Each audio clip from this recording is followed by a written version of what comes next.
Hi வாங்க இன்றைக்கி ரொம்பவே சூப்பரான மீன் குழம்பு தான் பார்க்க போகிறோம். இது ரொம்பவே ஈஸி வைக்கிறதுக்கு. எந்த ஒரு எக்ஸ்ட்ரா மசாலாவும் தேவையில்லை. வீட்டில் இருக்க மசாலா வச்சு எப்படி வைக்கிறதுன்னு பார்க்கலாம்.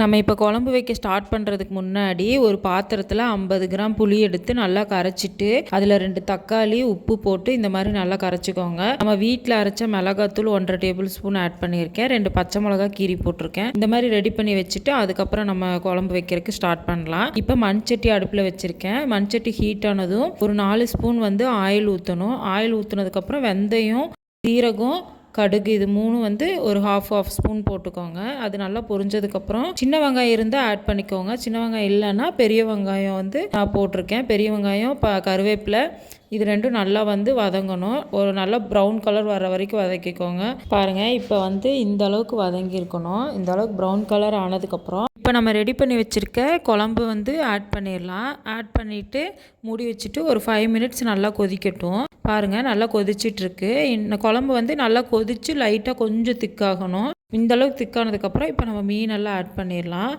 நான் சங்கரா மீன் எடுத்திருக்கேன். அது ஃபுல்லாக சின்ன சின்னதாக கட் பண்ணி வச்சுருக்கேன். பாருங்கள் ஆட் பண்ணி முடிச்சுட்டு ரொம்ப கரண்டி போட்டு மிக்ஸ் பண்ணிடாதீங்க. லைட்டாக மிக்ஸ் பண்ணி விட்டு இப்போ மூடி வச்சிடலாம். மூடி வச்சு ரொம்ப நேரம் வேக வேண்டியதில்லை. மீன் சீக்கிரம் வெந்துடும். ஸோ ஒரு 2 மினிட்ஸ் விட்டாலே போதும். இப்போ பாருங்கள் 2 மினிட்ஸ் கழித்து ரொம்ப சூப்பராக ரெடி ஆயிடுச்சு குழம்பு. மீனெல்லாம் நல்லா உடையாமல் வந்திருக்கு. நல்லா இருக்குது பார்க்குறக்கே. டேஸ்ட்டும் ரொம்ப சூப்பராக இருக்கும். இது பாருங்கள் இந்த குழம்புக்கு நிறைய மசாலா எதுவும் ஆட் பண்ண வேண்டியதில்லை. தேங்காய் கூட ஊற்ற வேண்டியதில்லை. அவ்வளோதான். ரொம்பவே சூப்பராக இருக்கும். நீங்கள் ட்ரை பண்ணி பாருங்கள்.